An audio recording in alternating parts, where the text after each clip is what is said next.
tinges of different color. When I did my leaves, I sort of lit on putting in a burnt sienna of some sort, probably mostly transparent pure orange. And the tinge thing works really nicely with something. If you're working, as I was playing on this one, you're working very simply and very light washes. So after, analyzing, saying these are leaves, going through your Ruskin thing, contour of leaf gives you information, so we all know this is a form of an oak. Then you go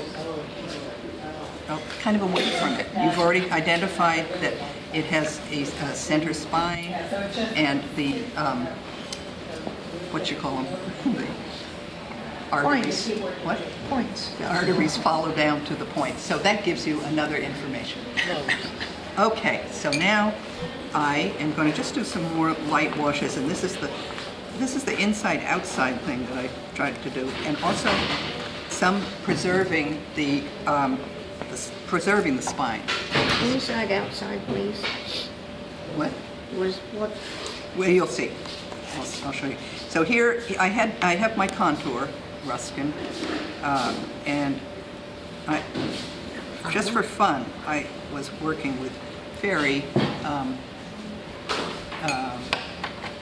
pale washes. Gosh, that makes me so nervous to watch you dip your brush in your coffee mug. I know, I know. But you know what? One thing I think everyone's probably noticed here is they're very short on water containers. And I just said that in my, what is it? That's your tea. It looks So like it's tea National now. Kidney Foundation. It was, Has your name on it. and it's got my name on it. So, Oh my goodness. so here, following the line to leave that spine. If there's overlaps, because I have this dry wash, that's probably good. So our tinges will need to come in put and down and Yeah. wash to start. I put just a little bit of color to begin Yeah. with both of these, and then started building shapes out. And just, to me, if you have a word in your mind like shapes, then that's what you go for. That's what you're going to look for. You're going to say, okay, it's the shapes and how it breaks, and also how the shapes show the type of leafing. And I'm not paying attention to anything I'm doing here. I mean, i.e. my model, and trusting that all of this is going to end up showing quite a bit of, yes, that could be a leaf, and a leaf forms. If you've paid a little attention to Yeah. and I'm overstating in order to have a better effect. Though that'll dry without quite that effect. So going between shape, shape, shape, shape, shape, shape, shape. And as you think about it, you probably, if you go too far, shape, shape, shape, fragment, fragment, it's going to not have a real cohesion. So you want to get something of, maybe you probably eliminate a few of the segments. Now here's this inside outside. You can decide how much or how little. This is a space between these two leaves. I could fill it in, or actually I would say the inside outside is right here. This is going to be a light yellow, and these two leaves will, again, it also says greens. Greens. So, Bless you. bless you. Think of how different greens, and also if you go too, I see. if you go, oh, I think I'll change, you may just get a fragmented thing. Da, da, da, da, da, da. And one of the main reasons that that's going to happen is that the color and value, in a way, in my opinion, are an interchangeable concept.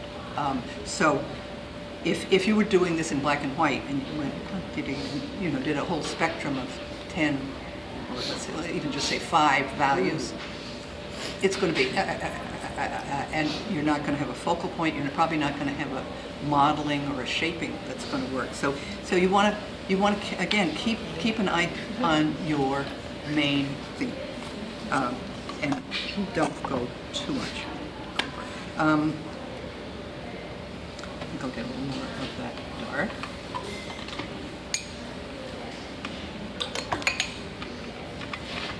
This is quinacridone gold. Deborah, I'm a little confused when you mean what you mean by inside out. You mean the inside out of the clump of leaves, or Of say like the inside. I mean this would be inside. This would be outside shapes, but it's just different so shapes. inside the shape, outside the shape. In a sense that the inside shape is the thing, and very often when you look at a leaf or whatever you're looking at, you identify it by the subject matter and say, oh, this is a leaf or a pear or whatever you are doing. And the other part, if you were hadn't learned sort of that shape and shadow and thing are all kind of interchangeable in the composition thing, you would have maybe said, this is the thing, and that's just nothing. Of course, it is something. It is just as important in a way, and it will define your shape. Deborah, if you were doing a curled leaf, as I have been trying to do at home, Okay, and they just come out like blobs. like blobs. Two-dimensional. Well, let's see. Well, for one, that may be where you want to use some of your tinges. Let's say, if you were that kind of turn, it'll give you. If there's a distinct, Like a roll. like this, well, sometimes it's simply going to be the shape. And shape and inside-outside sort of go together. You could treat this as shapes in between and totally change the coloration in here, or use, if you've got a little color underneath, or you could make this really dark, and then anything you did, I'll just do that, even though I wouldn't be doing it, but if you did, let's just go over this. You're going to get a very kind of designy thing going on if you fill in that inside, because all these shapes are just going to go like this, and depending on what colors you use, some are going to come forward, or if you use this underneath everywhere, then that information will pertain to your viewer. Well, I think that the dark negative space can be either the background, Right. or here in your example, you Or just another used leaf. it partially Exactly. to denote That's another leaf in the excellent. background. Right, absolutely. So, and it does the punching out. I mean, you do that all the time, probably. You know that if you put something behind, it'll punch out. So if you, yes, in fact, if I just casually and accidentally made it's a this, leaf. then it's a leaf. And then if you kind of do that on the spectrum, that's a very interesting thing. I mean, you could make a whole interlocked background that really actually is leaves. Like, now, Is that a orange burnt sienna you're using, or is that? that was this? transparent, mostly Yeah. transparent pyrrole orange. That's what I thought, full Yeah. strength, yeah. Full strength, but it had some. It's not pure. Oh, I had a I see. little Part green in it. green. Yeah. So it's a little. And then I just put a little I put it in purple blue. in. The regular transparent, the regular pyrrole orange is not the same as transparent. No. And do you have it? Do you have it? I have. I was so excited. I was organizing my paints and I thought, pyrrole orange, great. Great. That's what everyone's It's talking what about. But it's Margetta not- talks about all the time. But it's not transparent. It's a different color, right? I'll get my Daniel Smith, is it Daniel I Smith? have to go see Yeah. yeah. I'll get my catalog Yeah, I don't and know see who- what they I don't know say. who it is. Plain old Much paler. Cairo orange. Okay. Much more pure orange. Yeah, it looked pretty pure orange. Oh, that always looks very organic, Yes. like, I just felt, yeah, you had to do this.